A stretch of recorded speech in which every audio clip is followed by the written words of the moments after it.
Hey everyone, welcome back to Bear's Workshop. In today's video, we have the 137th flyover of the Lucid factory in Casa Grande, Arizona. Today's flyover showed more construction progress around the site.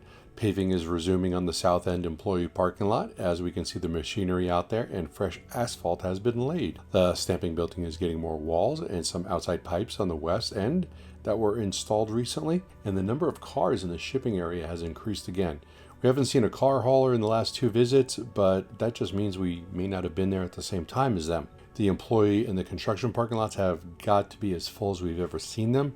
Lots of people on site, tons and tons of people.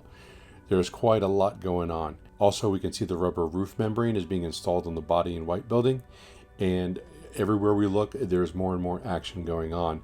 But most of the action is going on the inside where we can't see. Our next live stream will be of this site, the Lucid site.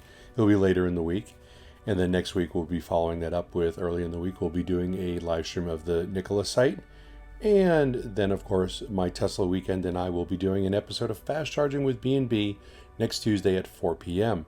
That's where we talk about all things EV. And you come join us. It's fun. And if you like this video, please hit that thumbs up button. And if you haven't already, please subscribe to see more content like this. And you can follow us on Twitter at Bears Workshop. And thanks to all of our patrons. We appreciate the support you give us. Now, let's go fly.